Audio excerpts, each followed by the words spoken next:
இமயக்குருவின் இதய சீடன். பத்ரிநாத்தில். அந்த மாலை பொழுதில் பத்ரிநாத் வந்து சேர்ந்தேன். நரநாராயண மலைகள் மற்றும் உறைபனிகள் போர்த்திய நீலகாந்த் மலைகள் தென்பட்டன. அப்பழுக்கில்லாத தூய்மையான அழகானந்தா நதி பத்ரிநாத் கோவிலை கடந்து மிகுந்த வேகத்துடன் பாய்ந்து சென்றது.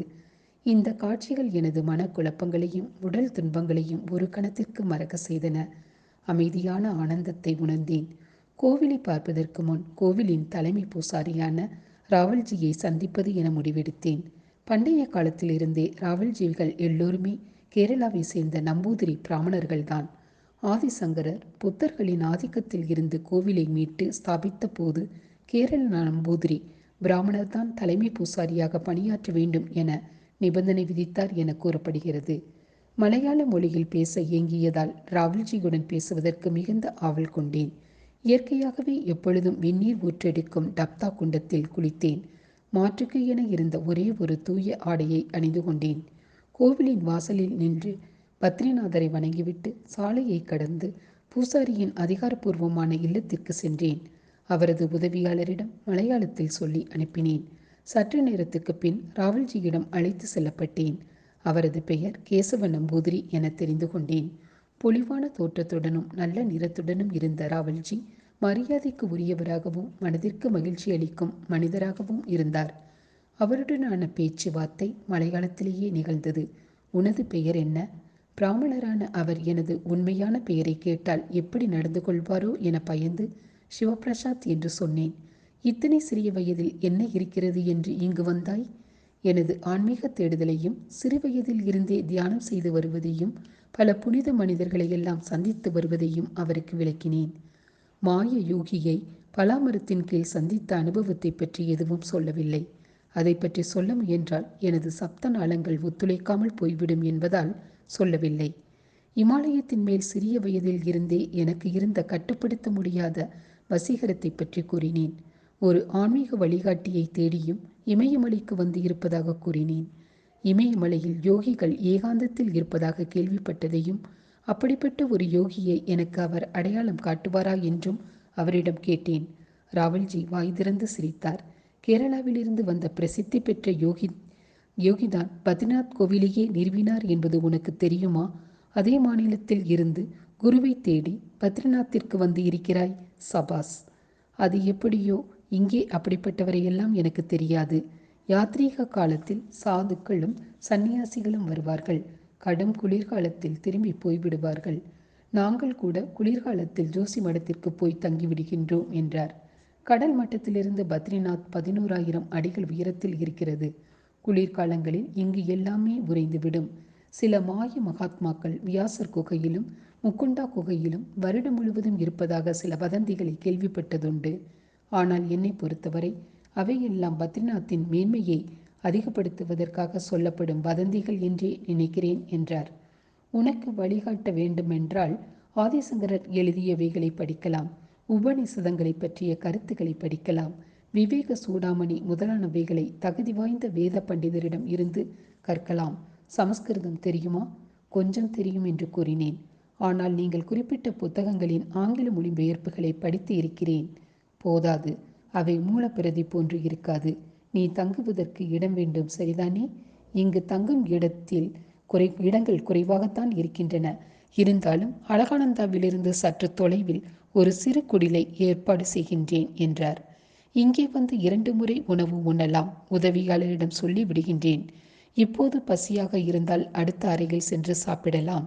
பத்ரி நாராயணரின் ஆசியினால் பிரசாதத்திற்கு குறைவே இல்லை என்றார்.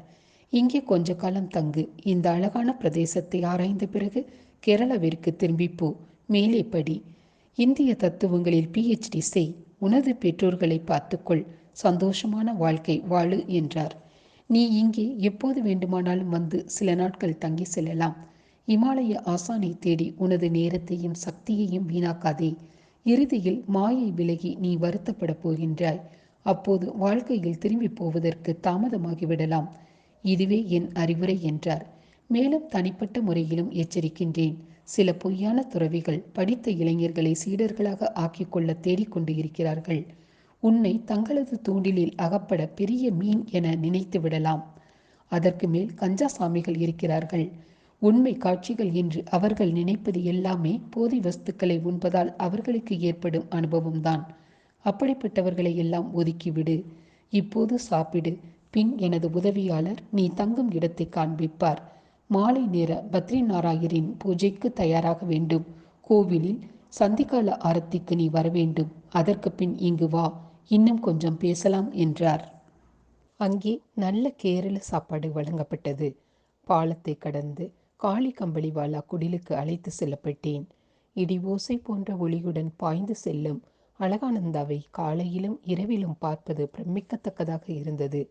தினமும் கோவிலில் நடக்கும் பூஜைகளில் பங்கேற்று ராவல்ஜி தங்கும் இடத்தில் உணவு உண்டேன்.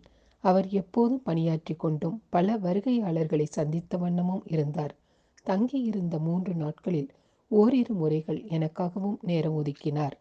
பத்ரிநாத்தை பற்றியும் அதன் சுற்று வட்டாரங்களை பற்றியும் அவரிடமிருந்து தெரிந்து கொண்டேன். பத்ரிநாத் கேதர்கண்ட் பகுதியில் நர மற்றும் நாராயணர் தவம் செய்த இடத்தில் அமைந்துள்ளது. தவம் செய்து முனிவர்களின் பெயர்களால் அழைக்கப்படும் அந்த 2 மலைகளின் நடுவில் அழகானந்தாவின் பள்ளத்தாக்காக அது அமைந்துள்ளது. வெந்நீர் ஊற்றுகளான டப்தா குண்டமும் பிரம்ம கபாலியும் தான் அங்கே பிரதானமான புனித ஸ்நான தலங்கள். ஆதிசங்கரர் அங்கிருந்த புத்தரின் சிலையை எடுத்துவிட்டு நாராயணின் உருவத்தை மறுபடியும் ஸ்தாபித்ததாகவும் பழைய புத்தரின் சிலை அங்கிருந்த பால் கிணற்றில் புத்த மதத்தினரால் போடப்பட்டதாகவும் கூறப்படுகின்றன. இதற்கு சரித்திர சான்றுகள் எதுவும் கிடையாது. ஆனால் பத்ரி புத்த மத மையமாக இருப்பதை மறுக்க முடியாது. ஏனென்றால் அங்கிருந்து திபெத்திய எல்லை மிகவும் அருகில் இருக்கின்றது. பத்ரியிலிருந்து அழகானந்தாவின் கரையோரமாக 6 அல்லது 7 கிலோமீட்டர் பயணித்தால் மனா என்னும் இந்திய எல்லையின் கடைசி கிராமத்தை அடையலாம். அந்த கிராமத்தில் திபெத்தியர்கள் வசித்து வருகிறார்கள். பத்ரியிலிருந்து வடக்கே 2 கிலோமீட்டர் தொலைவில் இருக்கும் பாறையின் பெயர் கௌடபாடசீலா. அழகானந்தாவின் இடது பக்கத்தில் அமைந்துள்ளது. அது சுகதேவரின் சீடரான ரிஷி கௌடபாடா வழக்கமாய் அமரும் இடம். கௌடபாடா அவர்கள் மாண்டூக்கிய உபனிஷத்தை பற்றிய காரிகாஸ் விளக்கங்களை அங்கே இருந்துதான் எழுதியிருப்பதாக கூறப்படுகிறது. ஆதிசங்கரர் கௌடபாடாவை சந்தித்த போது அவரிடம் காரிகாஸ் கருத்துக்களை எழுதும் பொறுப்பை கொடுத்ததாக கூறப்படுகிறது. வியாசர் குகையில்தான் பத்ரி நாராயணர் என்றும் அழைக்கப்பட்ட வியாச ரிஷி வேதங்களை ஒருங்கிணைத்தார். வியாசர் குகை மனா கிராமத்தின் அருகில்தான் உள்ளது. இவர் மனு சாஸ்திரத்தை எழுதிய மனுவிற்கு நெருக்கமானவர். வியாசர் குகைக்கும் சுற்றுப்புறத்தில் இருக்கும் மற்ற குகைகளுக்கும் மகாத்மாக்கள் சில சமயங்களில் வருகை தந்திருக்கிறார்கள் என்று கேள்விப்பட்டதுண்டு.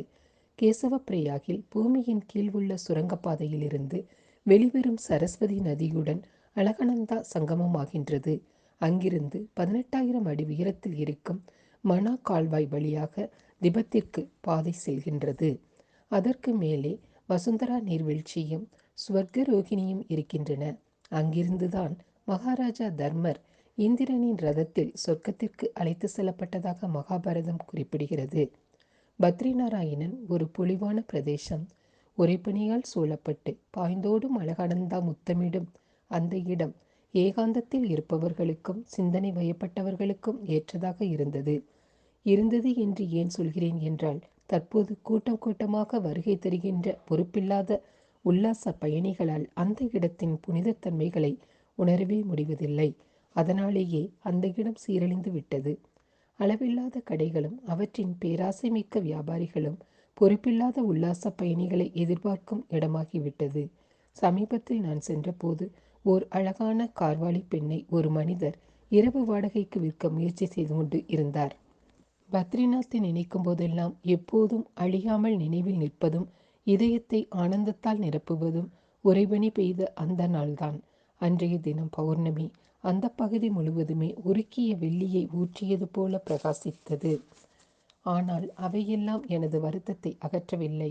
எண்ணில்லா சந்தேகங்கள். என்னை போன்ற படித்த இளைஞன் இங்கே எதையும் காணவே முடியாது என்றும் நான் திரும்பி போவதே மேல் என்றும் ராவல்ஜியின் வார்த்தைகளும் ஏற்கனவே நொந்திருந்த என் மனதை மீண்டும் மீண்டும் கேள்விகளால் குடைந்து தாக்கின. ஒரு நாள் என்று எனது குடிலின் எதிரில் உட்கார்ந்திருந்த போது மனாகிராமம் சென்று அங்கிருக்கும் குகைகளில் யோகியை தேடுவது என்றும் அப்படிப்பட்ட உண்மையான மகாத்மாவை சந்திக்கவில்லை என்றால் அலகானந்தாவிலேயே குதித்து தற்கொலை செய்து கொள்வது என்றும் முடிவெடுத்தேன். ஒருவேளை மறுபடியும் நான் மறுபிறப்பில் இதைவிட மேலான சிறப்பான சூழலில் பிறந்தாலும் பிறக்கலாம். அது எப்படியோ இப்போது அலைக்கழிக்கப்பட்டு கொண்டு இருக்கும் சந்தேகங்களாலும் மனச்சோர்வினாலும் சித்திரவதையாவது அனுபவிக்காமல் இருக்கலாம்.